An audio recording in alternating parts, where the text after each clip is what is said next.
لا حول ولا قوة إلا بالله العلي العظيم. بسم الله الرحمن الرحيم. الحمد لله رب العالمين، والصلاة والسلام على أشرف الأنبياء والمرسلين، وسيدنا ونبينا وشفيعنا أبي القاسم محمد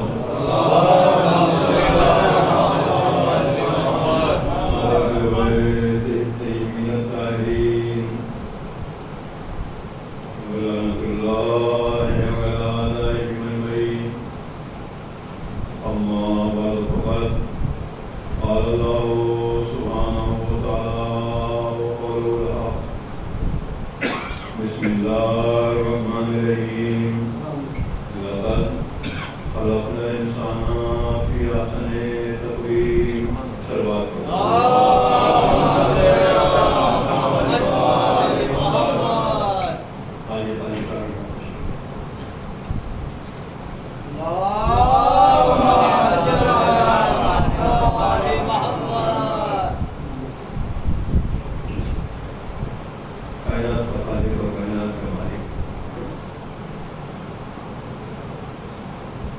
انسان کے بارے میں ارشاد فرما رہا ہے،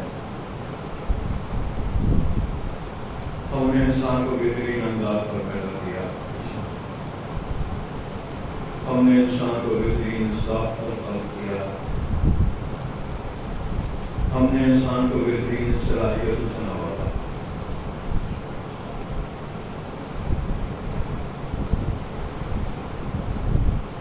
یہ تخلیق انسانی کا بیان تو ہے، لیکن اس بیان کو ہم تفصیلی بیان نہیں کہہ سکتے، اجمالی بیان کر سکتے ہیں۔ بس اتنا احساس ہو رہا ہے کہ ہم نے انسان کو بہترین انداز پر پیدا کیا۔ تو تخلیق انسانی کا بیان تو ہے، لیکن یہ بیان اجمال کے ساتھ ہے، تفصیل کے ساتھ نہیں۔ لیکن جب اسی انسان کے تخلیق کا بیان سورہ مومنون میں آیا تو قدر تفصیل کے ساتھ آیا۔ سورہ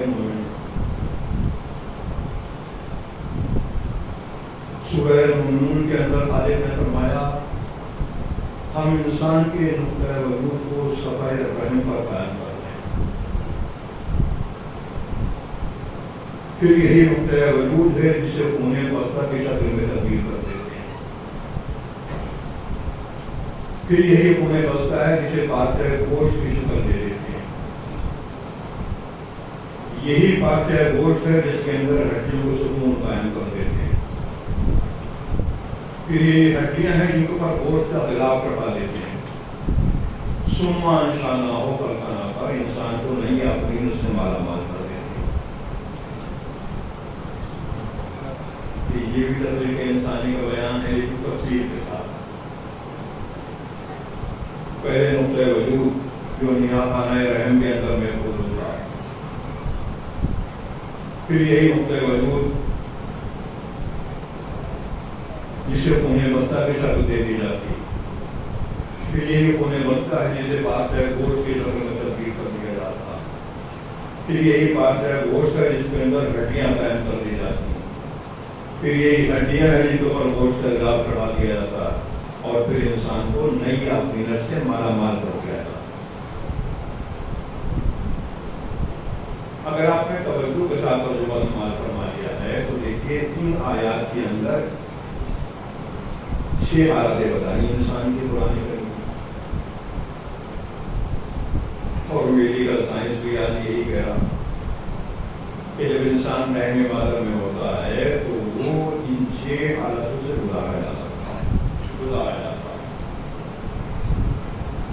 میڈیکل سائنس نے 1400 سال پہلے اس حقیقت کو جانا، قرآن کریم نے 1400 سال پہلے اس حقیقت کو بیان کر دیا ہے۔ صلوات پہ اس کا مطلب یہ کہ قرآن کریم کسی ایک زمانے کے لیے نہیں، ہر زمانے کے لیے کتاب ہدایت ہے۔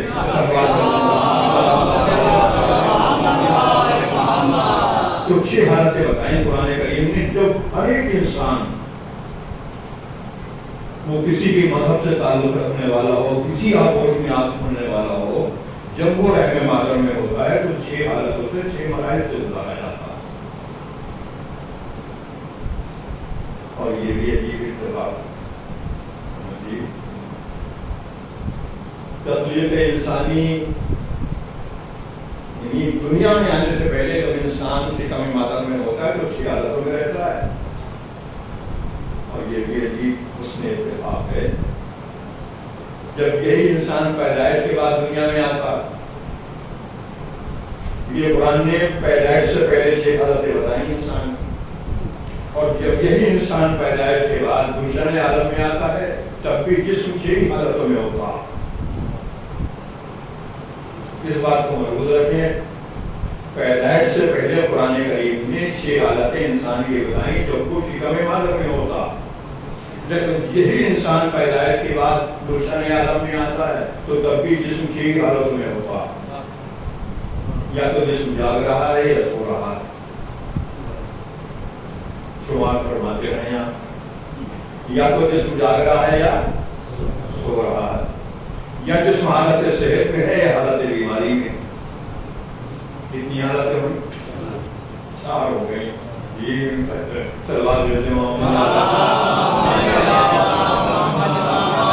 تو جسم جاگ رہا ہے یا سو رہا ہے، 2 حالتیں. یا جسم حالت صحت میں ہے یا حالت بیماری میں، 4 حالتیں. یا جسم حالت حیات میں ہے یا حالت موت میں. دیکھیے پیدائش سے پہلے 6 حالتیں، پیدائش کے بعد بھی جسم انسانی 6 حالتوں میں ہوتا. اور مفکر وحدانیت بادشاہ اسرار علوم مولا کائنات فرماتے ہیں جو 6 حالتیں جسم کی ہوتی ہیں وہی 6 حالتیں روح کی ہوتی ہیں. انسانی زندگی 2 چیزوں کا مجموعہ ہے، جسم روح. جو مولا فرماتے ہیں کہ جو 6 حالتیں جسم کی ہوتی ہیں وہی 6 حالتیں روح کی ہوتی ہیں. اپنے خالق کو یاد رکھنا روح کی بیداری،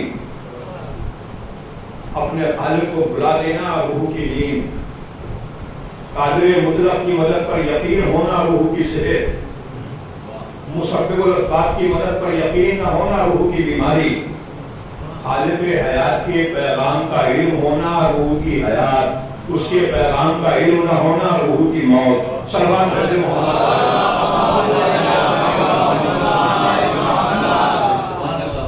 اللہ کے احکام کا، اللہ کے پیغام کا علم ہونا روح کی حیات، اور اس کے احکام کا علم نہ ہونا روح کی موت. اللہ کے احکام کا سب سے عظیم سرچشمہ کیا؟ مولا فرما رہے ہیں اللہ کے احکام کا علم ہونا روح کی حیات، اور اس کے احکام کا علم نہ ہونا روح کی. اللہ کے احکام کا سب سے عظیم سرچشمہ کیا ہے؟ قرآن کریم ہے. تو قرآن کریم سے ہمیں کتنا آگاہی ہونا چاہیے یہ خدا اپنی ذمہ داری کو محسوس فرما لیں. صلوات قرآن کریم سے ہر مسلمان کو کتنا آگاہ ہونا چاہیے، واقف ہونا چاہیے. قرآن سے کتنا رابطہ ہونا چاہیے ہر مسلمان کو. ہر مسلمان منصفانہ طور سے اس بات کو سوچے.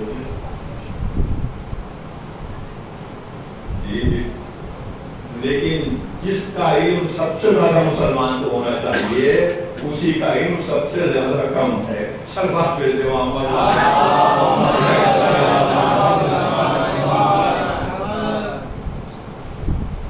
تو قرآن کریم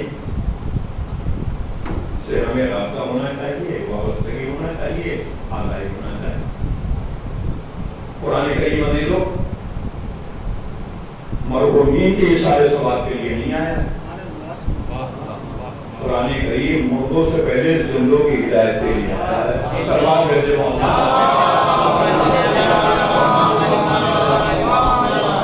قرآن کریم جو اسلامی تعلیمات کا سب سے عظیم سرچشمہ ہے وہ آدم کے ہر ایک فرزند کو آبرو مندانہ شان کے ساتھ زندگی گزارنے کا پیغام دیتا ہے، ذلیل ہو کر زندگی بسر کرنے کی اجازت نہیں دیتا. قرآن کریم کا آفاقی پیغام یہ ہے فرزندان آدم اگر زندہ رہنا ہے تو ذلیل بن کر نہیں، جلیل بن کر زندہ رہو. قرآن کریم کا پیغام یہ فرزندان آدم اگر زندہ رہنا ہے کمتر بن کر نہیں بدتر بن کر زندہ رہو. قرآن کریم کا پیغام یہ ہے فرزندان آدم اگر زندہ رہنا ہے تو بدحال بن کر نہیں خوشحال بن کر زندہ رہو. نہیں، قرآن کریم کا پیغام یہ فرزندان آدم اگر زندہ رہنا ہے تو گردے کارواں بن کر نہیں میرے کارواں بن کر زندہ رہو. سلمان دیتے ہو.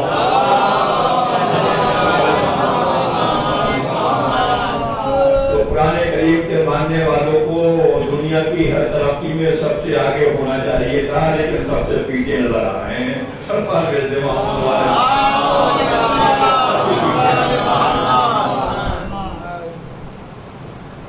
اور جن اقوام نے اپنے آپ کو علم سے آراستہ کیا، عصری علوم سے، یہودی اور عیسائی پوری دنیا پر حکومت کر رہے ہیں تہذیب کے اعتبار سے، فکر کے اعتبار سے، اور مسلمان علمی اعتبار سے پیچھے رہے تو اپنے سرمایہ کو بچا نہیں پا رہے ہیں. سرمایہ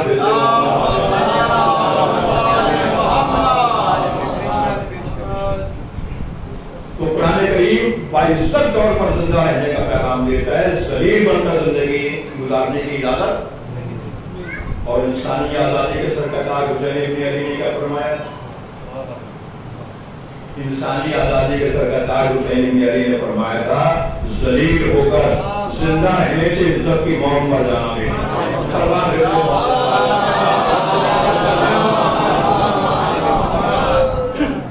لیکن عزت و شرف میرے سامنے اچھے حضرات، مہذب، مؤدب، صاحب علم، صاحب نظر تشریف فرما ہے. عزت و شرف زندہ رہو تو عزت کے ساتھ رہو، لیکن عزت و شرف پیدرم سلطان بھوت کے کھوکھلے نعروں سے نہیں ملے گا. قرآن کریم نے 4 باتوں کو وجہ عزت بتایا ہر زمانے کے لیے. ہر زمانے کے لیے قرآن کریم نے 4 باتوں کو وجہ عزت بتایا، سبب عزت بتایا. سب سے پہلے قرآن کریم نے انسان کے لیے وجہ عزت علم کو قرار دیا. قل هل يستوي الذين يعلمون والذين لا يعلمون، میرے حبیب کہہ دیجئے کیا علم رکھنے والے اور علم نہ رکھنے والے دونوں برابر ہو سکتے ہیں؟ نہیں، صاحبان علم کو شرف حاصل ہے. اور حدیث میں کہا گیا صاحبان علم کو عام انسانوں پر کوئی شرف حاصل ہے جو چاند کو ستاروں پر حاصل ہوتا ہے. سلمان دیتے ہو.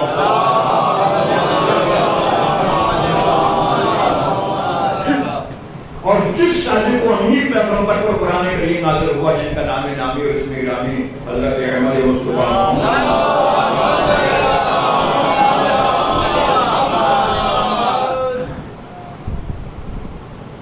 اس معراج بشریت نبی نے فرمایا جو انسان، جو خاندان علم کو چھوڑ دیتا ہے اسے دنیا کی ہر طرف بھی چھوڑ دیتی ہے، اور جو انسان، جو خاندان سب کچھ چھوڑ کر علم کے حاصل کرنے میں مصروف ہو جاتا ہے وہ دنیا کی ہر ایک عزت سے پا لیتا ہے. سلمان کرتے ہو.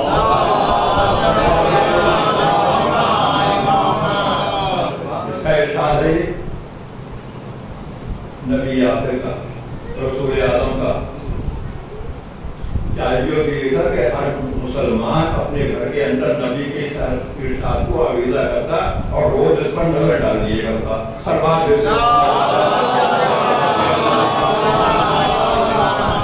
انسان، جو خاندان علم کو چھوڑ دیتا ہے اسے دنیا کی ہر طرف بھی چھوڑ دیتی، اور جو انسان، جو خاندان علم کے حاصل کرنے میں مصروف ہو جاتا ہے وہ دنیا کی ہر ایک عزت کو پالے گا. تو سب سے پہلے علم کو وجہ عزت بتایا قرآن کریم نے، علم کے بعد ایمان کو وجہ عزت بتایا. وَأَنْتُمْ الْأَعْلَوْنَ إِن كُنتُم مُؤْمِنِينَ، اگر تم نے سچے ایمان کے ساتھ زندگی گزاری، سچے صاحب ایمان بنے رہے تو تم ہی سربلند رہو گے. یہاں کی چیز کو وجہ عزت بتایا قرآن کریم نے انسان کے لیے. ایمان کو پہلے کہنے کو بتایا، علم کو دوسرے مقام پر کہنے کو بتایا، ایمان کو. تیسرے مقام پر قرآن کریم نے تقوی کو ولی عزت قرار دیا. اِنَّ أَكْرَمَكُمْ عِندَ اللَّهِ أَتْقَاكُمْ, تم میں لائق عزت کو ہے جو متقی ہے. یہاں کی چیز کو ولی عزت بتایا. چوتھے مقام پر قرآن کریم کا فضل اللہ المجاہدین علی القاعدین, اللہ نے جہاد کرنے والوں کو جہاد نہ کرنے والوں سے افضل قرار دیا. یا کس چیز کو ولی عزت بتایا؟ جہاد کو. یہ حضرت صاحب نے میرے سامنے رکھ گیا ہے, اس کو سلوات دیتے ہیں.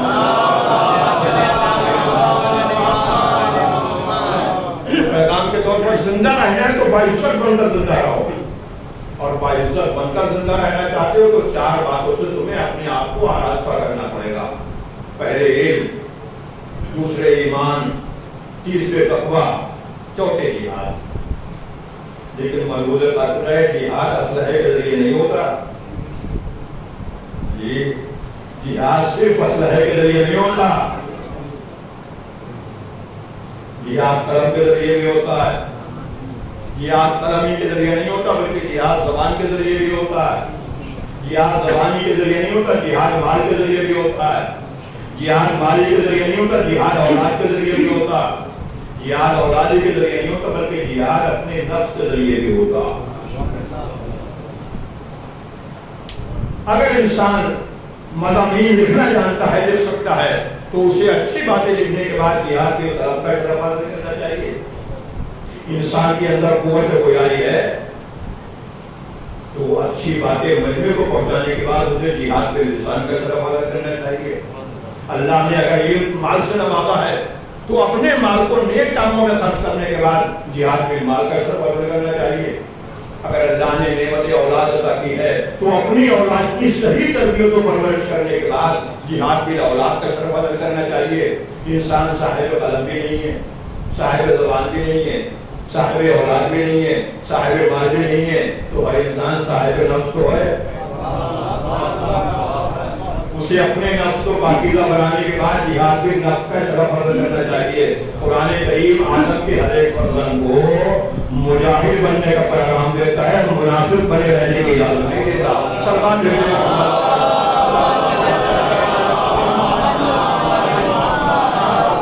تو اب نظر قرآن کریم لائق عزت کون ہے؟ دیکھیے میں مسلم معاشرے کے اعتبار سے گفتگو نہیں کر رہا ہوں. مسلم معاشرے کے اندر اسباب عزت الگ ہیں, قرآن کریم کے اعتبار سے اسباب عزت الگ ہے.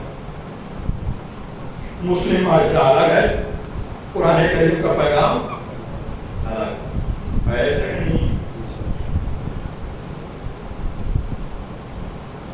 مسلم معاشرے میں لائق عزت کون ہے؟ جو جتنا لوگوں کو ڈرا سکے, دھمکا سکے, ہاتھوں سے, زبان سے, وہ اتنا لائق عزت. ایک شریف انسان کو سلام نہیں دیا جائے گا, بدماش کو بڑا فصیح سلام کیا جائے گا. مسلم معاشرے میں لائق عزت کون ہے؟ جو حلال و حرام کی تمیز ختم کرنے کے بعد جتنا زیادہ سرمایہ جمع کر لے اسے محترم اور باعزت قرار دیا جائے. تو مسلم معاشرے کے باعزت اور ہیں, اور قرآن کریم نے اسباب عزت اور بتائیں. تو قرآن کریم کے اعتبار سے لائق عزت کون ہے؟ جو صاحب علم ہو. قرآن کریم کے اعتبار سے لائق عزت کون ہے؟ جو صاحب ایمان ہو. قرآن کریم کے اعتبار سے لائق عزت کون ہے؟ جو متقی ہو. قرآن کریم کے اعتبار سے لائق عزت کون ہے؟ جو مجاہد مخلص ہو. نتیجہ پیش کرنے پیسے جملے کو پھر میں دوہرا رہا ہوں. اگر قرآن کریم لائق عزت وہ انسان بنے گا جو صاحب علم ہو. اگر قرآن کریم لائق عزت وہ انسان قرار پائے گا جو صاحب ایمان ہو. اگر قرآن کریم لائق عزت وہ انسان قرار پائے گا تو جو مجاہد مخلص ہو. اور اگر قرآن کریم لائق عزت وہ انسان قرار پائے گا جو متقی ہو. اب آپ مجھے منصفانہ جواب دیں. یہ میں نے اسباب عزت بتایا قرآن کریم کے اعتبار سے. انصاف سے بتائیں, جنہوں نے ممبر سے اعلان کیا اور جو کچھ معلوم کرنا چاہتے ہو معلوم کر لو, ان سے بڑھ کر صاحب علم کون ہوگا؟ نے کھلے ایمان قرار دیا ہو، اس سے بڑھ کر صاحب ایمان کون ہوگا؟ اور جس کی ایک ضربت ثقلین کی عبادت سے اب تک قرار پا جائے، اس سے بڑھ کر مجاہد مخلص کون ہوگا؟ اور 1400 سال گزرنے کے بعد جسے آج بھی امام المتقین کہا جا رہا ہے، اس سے بڑھ کر متقین ہوگا۔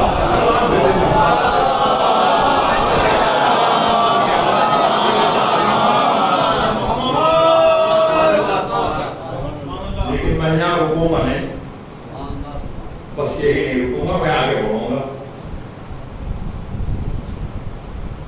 قرآن کریم کے اعتبار سے تمام اسباب عزت ذات مولائے کائنات میں جمع ہے جی، لیکن میں رکوں گا نہیں، جملہ ایسے آگے بڑھ کر عرض کروں گا۔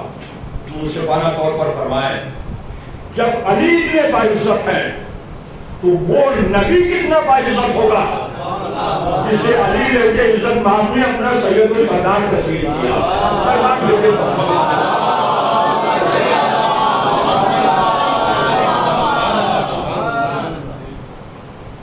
بس اسی عزت ماں پیغمبر نے فرمایا۔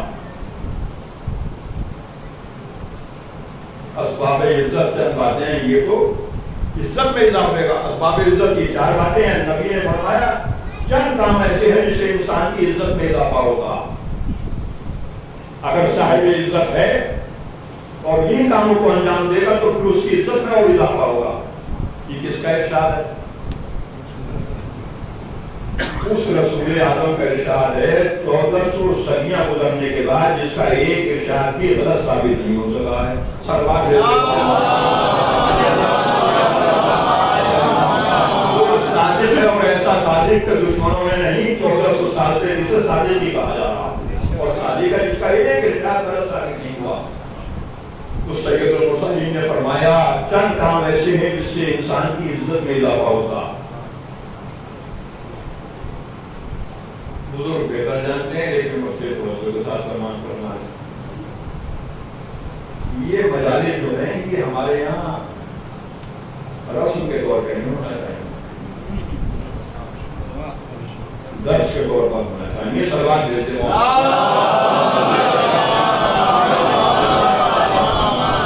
ہمارے یہاں مجالس کی کامیابی کا معیار کیا ہے؟ تقریر کی لاگت کی کامیابی کا معیار کیا ہے؟ جو جتنا زیادہ مجلس بہوان کرالے نعرے لگوالے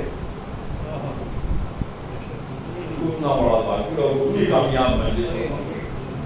مجموعہ جتنا زیادہ نعرے لگا دے جی ٹھیک ہے، تعریف کیجیے، لیکن ایک حد میں رہ کر۔ اس مجلس اعلیٰ کو ہم فرش اعلیٰ کو کیا کہتے ہیں؟ درس کا کہتے ہیں، درس کی جگہ۔ مجلس اعلیٰ کیا ہے؟ درس کا۔ اللہ کے کہتا ہے کہ مجلس اعلیٰ درس کا۔ یہ اتحاد ہمارا کرتے آدمی کے لیے، لیکن اپنے شریک نہیں ہوتے، دوسرے مذاہب والوں کو کیا کر دیا ہے؟ سلوات دیتے ہیں۔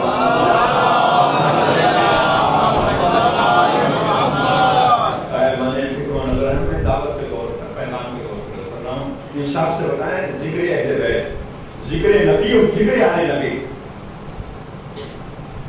اس کے لیے سب سے مناسب، سب سے اچھی جگہ کون سی تھی؟ مسجد۔ سب سے زیادہ پاک و پاکیزہ جگہ کون سی؟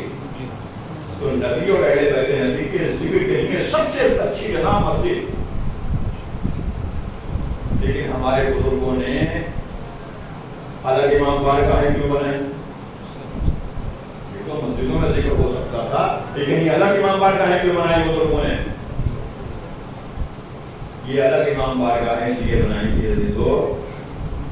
کہ اگر مسجد کے اندر یہ ذکر جمیل ہوتا رہتا تو صرف مسلمان مسجد کے اندر آ سکتا تھا، غیر مسلم نہیں آ سکتا۔ لیکن الگ امام بارگاہ اس لیے بنائی تھی کہ مسلمان ہی نہیں بلکہ غیر مسلم بھی آنے کے بعد درس لے سکے۔ سلوات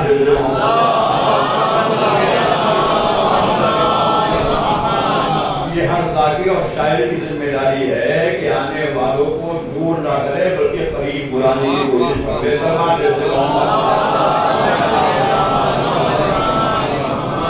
تو درس کہا ہے اور میں نے عرض کیا ہمارے مجالس کے اندر کامیاب مجلس کون سی ہے؟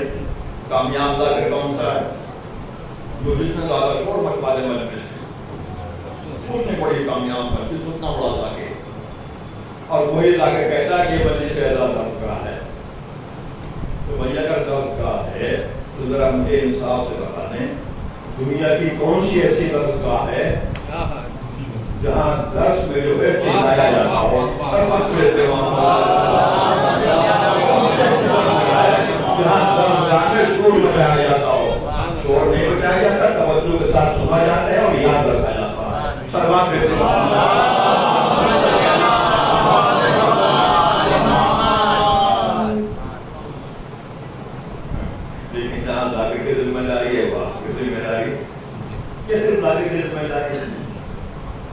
ایسے ذاکر جو پیغام نہیں لیتے اور صرف شور مچواتے ہیں آپ سے وہ خود آ جاتے ہیں یا آپ بلاتے ہیں؟ سلوات ملتے ہو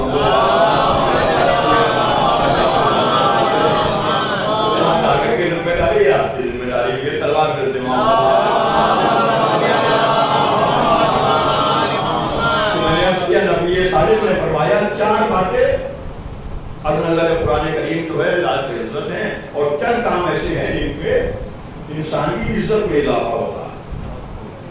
سماعت نوجوان فرما لیں نبی صادق نے فرمایا سلام میں پہل کرو. سلام میں پہل کرنے سے عزت میں کمی نہیں ہوتی عزت میں اضافہ ہوتا. مہمان کی ضیافت کرو. مہمان کی ضیافت کرنے سے عزت میں کمی نہیں ہوتی عزت میں اضافہ ہوتا. استاد کا احترام کرو. استاد کا احترام کرنے سے عزت میں کمی نہیں ہوتی عزت میں اضافہ ہوتا. ماں باپ کی خدمت کرو. ماں باپ کی خدمت کرنے سے عزت میں کمی نہیں ہوتی عزت میں اضافہ ہوتا. سلمان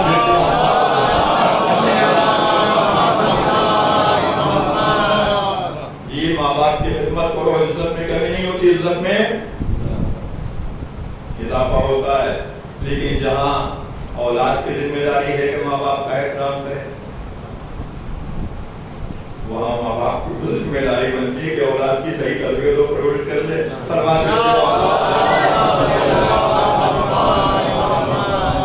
ماں باپ کی ذمہ داری ہے کہ اپنی اولاد کی صحیح تربیت و پرورش کریں. ایک پتھر کی بھی تقدیر سمجھ سکتی ہے. ایک پتھر کی بھی تقدیر سمجھ سکتی ہے. شرط یہ ہے کہ سلیقے سے تراشا جائے.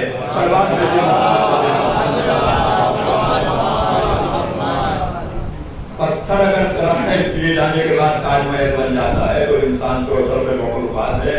اگر اس کی صحیح تربیت ہو جائے تو یہ کتنا عظیم بن جائے گا.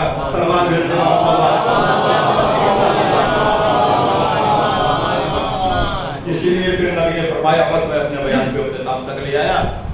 نبی اعظم نے فرمایا رسول اعظم نے فرمایا ہمارے ماں باپ قربان ہو جائیں خدمت رسول کے اوپر ان کے پیغام کے اوپر. نبی کریم نے فرمایا اللہ نے اگر تمہیں اولاد سے نوازا بیٹی بیٹی ہیں بیٹی بیٹی ہیں تو دیکھو جب کسی چیز کو اولاد کے درمیان میں تقسیم کرو تیری کو نہیں جب اپنی اولاد سے اظہار محبت کرو تو اس کو محبت اور چیز کے تقسیم کرنے میں عدل سے کام لینا. سلمان بھیجتے یہ نہیں ایک کو زیادہ دے دو دوسرے کو زیادہ کم دے دو. ایک سے زیادہ محبت کرو دوسرے سے کم محبت کرو. نہیں اپنے اولاد کے درمیان میں محبت کرنے میں بھی اور چیز کے تقسیم کرنے میں عدل کرنا. اور جو اپنی اولاد کے ساتھ عدل نہ کر سکے وہ دوسروں کے ساتھ کیا عدل کرے.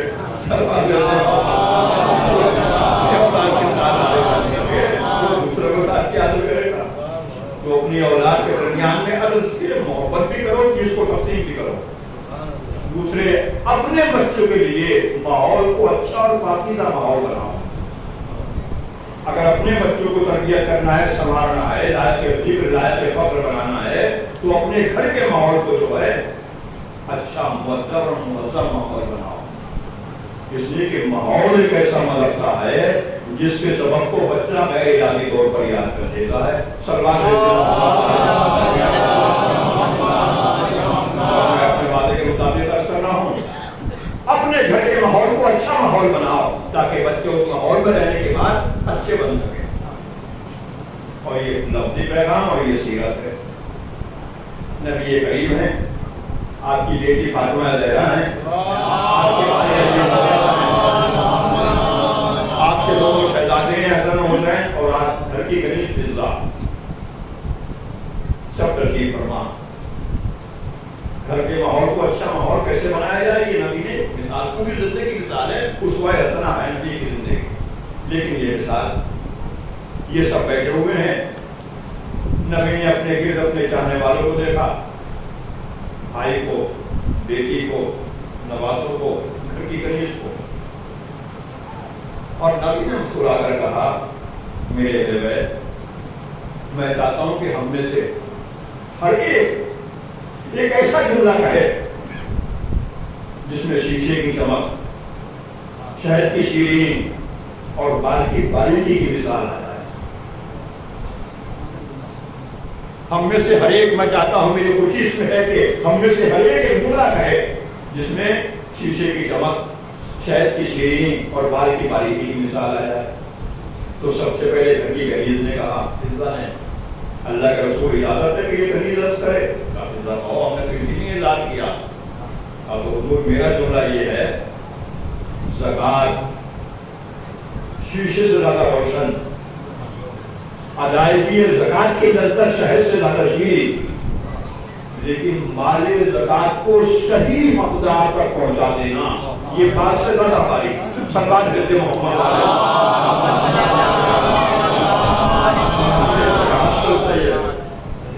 چھوٹے نواسے نے کہا، نانا مجھے اجازت ہے، کہا حسین تم بھی کہو۔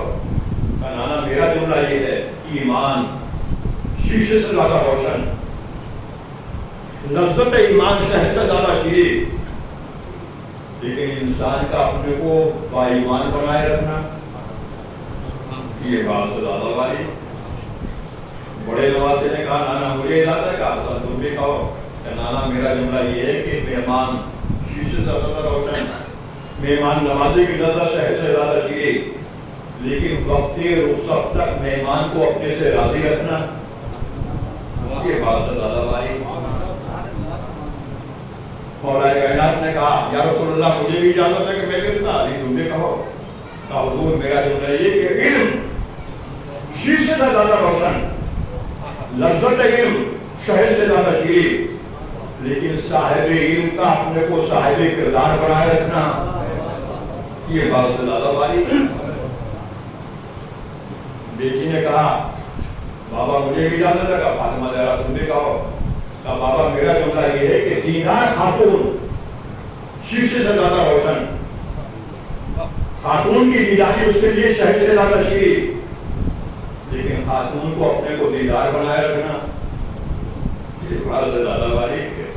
اور جب سب کہہ چکے تو سب نے سوالیہ نظروں سے نبی کو دیکھا، حضور آپ بھی ارشاد فرمائیں۔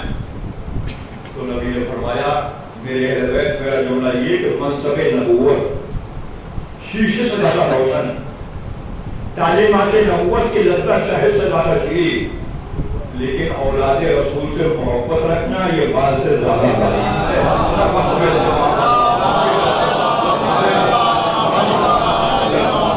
اولاد رسول سے محبت کرنا یہ بات سے، اور یہ دنیا نے دیکھا کہ اولاد رسول کو تلواروں کے ذریعے مٹایا گیا، تیروں کے ذریعے مٹایا گیا، آگ کے شعلوں کے ذریعے مٹایا گیا، خون کے گاروں کے ذریعے مٹایا گیا۔ اولاد رسول کو میں مسائل کا جملے کو لے آیا، ظالم ترین بادشاہ متوکل عباسی، بادشاہ نے بنی عباس میں سے ایک فرمانروا کا نام ہے متوکل، اسی لیے بنی عباس کے سلسلے سے متوکل عباسی کہا جاتا ہے۔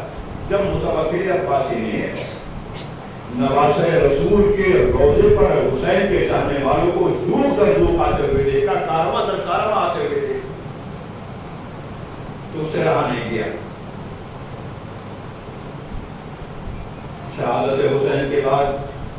کا اتنا احترام کیا جا رہا ہے، اس کی قبر کو جو ہے زیارت گاہ بنا لیا گیا، اس سے رہا نہیں کیا، اور اس نے اپنی مملکت میں یہ حکم جاری کیا، پہنچایا کہ جو بھی قبر حسین پر آئے وہ تنہا نہیں آئے، دو آئیں، ایک کو گردن کٹانا پڑے گی، دوسرے کو قبر حسین پر جانے کی اجازت دی جائے گی۔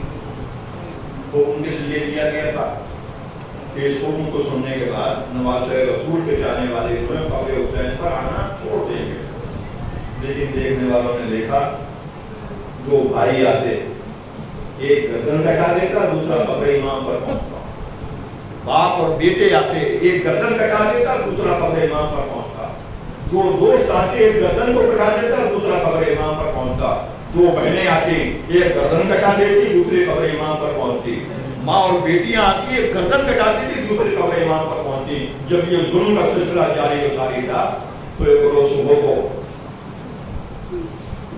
قبر کے اوپر جو نگراں تھے انہوں نے دیکھا بیوی جو سراپا حجاب میں ہے، پردے میں ہے، چادر میں ہے، اور قبر حسین کی طرف بڑھا جاتی، تو متوکل کے سپاہیوں نے آواز دے کر کہا فرید حسین کہ تم نے سربراہ مملکت کا حکم نہیں سنا؟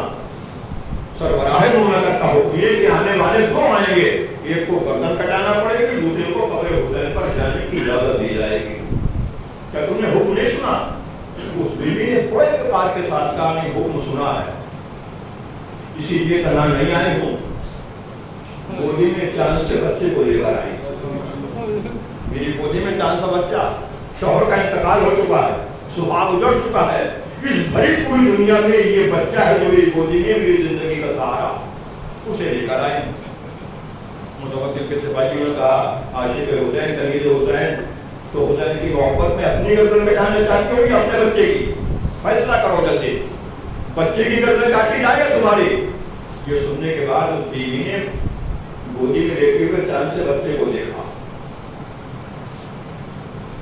اور جملہ کہا، میرے نور نظر، میرے لب جگر، یہ میرے لال، یہ میرے فرزند، اگر تو اس لائق ہوتا کہ اپنے قدموں سے چل کر اپنے امام کی قبر پر پہنچ جاتا تو یہ ماں گردن کٹا دیتی، تجھے قبر حسین پر پہنچنے کی اجازت دلا دیتی، لیکن تو کو اس لائق ہی نہیں ہے کہ اپنے قدموں سے چل کر اپنے امام کے قبر پر پہنچ جائے، لہذا ماں کے لیے سبیل پیدا کر۔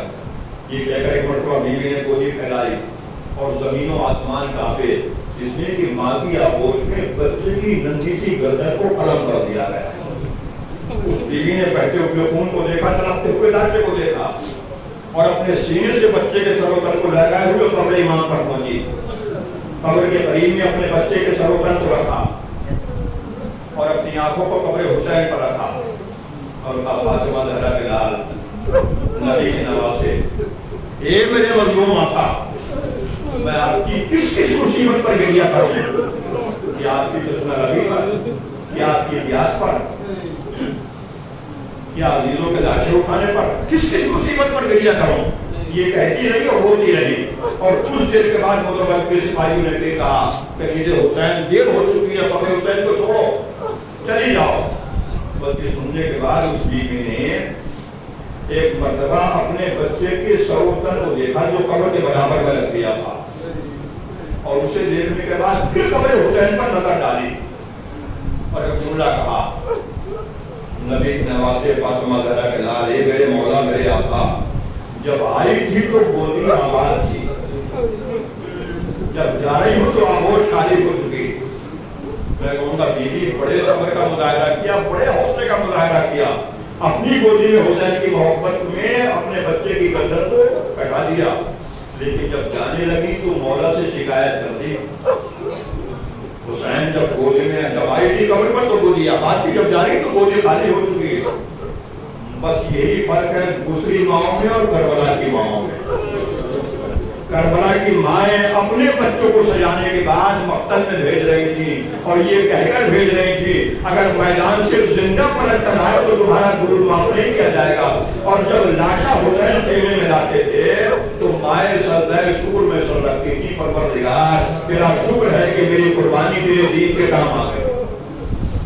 بس سلسلہ شہادت شروع ہوا کربلا میں. 2 جملے تو شاید اور سن لیں. سلسلہ شہادت شروع ہوا اور جب امام علی مقام نے نماز صبح تمام فرمائے تو نماز تمام کرنے کے بعد امام کے کانوں میں کسی کو رونے کی آواز آئی. امام نے معلوم کیا کون ہو رہا ہے؟ تو مولانا مسلم ابن اسد کی کنیز ہو رہی ہے. مسلم کے سینے پر تیر بے بس ہو چکے ہیں. مسلم ابن اسد کی کنیز ہے جو مسلم کے سرانے ہو رہی ہے. امام آگے بڑھے. ایک مرتبہ مسلم کے سر کو اپنی آغوش میں رکھا, گریہ کرنا شروع کیا اور کہا پروردگار میری اس قربانی کو قبول فرما لے. اور حسین گریہ کر رہے تھے کہ خیمے سے چھوٹا سا بچہ نکلا جس کی کمر سے تلوار بندھی ہوئی تھی, تلوار ہر دے جا رہی تھی. امام نے بچے کو دیکھا خیمے سے نکلتے ہوئے, دشمن کی فوج کی طرف بڑھتے ہوئے دیکھا اور اپنے بھائی عباس سے کہا بھائی عباس اس بچے کو روکو, یہ کہاں جا رہا؟ جب جناب عباس بچے کا قریب پہنچے ہوں گے تو بچے کو گودی میں اٹھایا ہوگا نا. آج یہ 7 کے بچے تھے جنہیں گودی میں لینے والے موجود تھے, لیکن حسین کی شہادت کے بعد حسین کے بچوں کو کوئی تسلی دینے والا نہیں. حضرت اللہ بچوں کو امام کے سامنے لائے. امام نے بچے کو دیکھا اور کہا میرے لال کہاں جا رہے ہو, کیا ارادہ ہے؟ جملہ سنیں گے حسین کی مظلومیت کا جملہ پورا بس کیا. امام نے کہا میرے لال کہاں جا رہے ہو؟ یہ جو بچے نے جواب دیا پورا بس کیا. بچے نے کہا مولا آپ کی مظلومیت نہیں دیکھی جاتی, آپ کی مظلومیت نہیں دیکھی جاتی. نبی کا نواسا اتنا مظلوم ہو گیا, آپ کے دشمنوں سے جنگ کروں گا, جہاد کروں گا. میرے دشمنوں سے جنگ کرنے جا رہے ہو تو لیکن ذرا یہ تو بتاؤ کہ کس کے فرزند ہو, کس کے بیٹے ہو, کس کے نور نظر ہو. یہ سن کر بچہ خاموش رہا. امام نے پھر کہا میدان میں جانے سے پہلے بتاؤ کس کے فرزند ہو. ایک مرتبہ بچے نے مسلم کے لاشے کی طرف اشارہ کیا. مسلموں سے مولا جس مسلم کا لاشا آپ کے سامنے ہے میں اسی کا فرزند ہوں. امام نے بچے کو سینے سے لگایا اور کہا میرے لال تیری ماں کے لیے تیرا باپ کا غم کافی ہے, تیری ماں کے لیے تیرے باپ کا غم کافی ہے, پلٹ جا اپنی ماں کے لیے پلٹ جا. بچے نے کہا مولا ماہی نے بھیجا ہے, یہ تلوار ماہی نے دی ہے اور یہ کہہ کر بھیجا کہ میدان سے زندہ پلٹ کر نہیں آنا, قربانی پیش کرنے کے بعد آنا. خدا بندہ عالم اسلام کے اندر خصوصی طور پر عالم انسانیت میں عمومی طور پر امن و سکون کی حالات پیدا کرنا. ہمارا عاشق نبی اور اہل بیت نبی کے ساتھ فرما.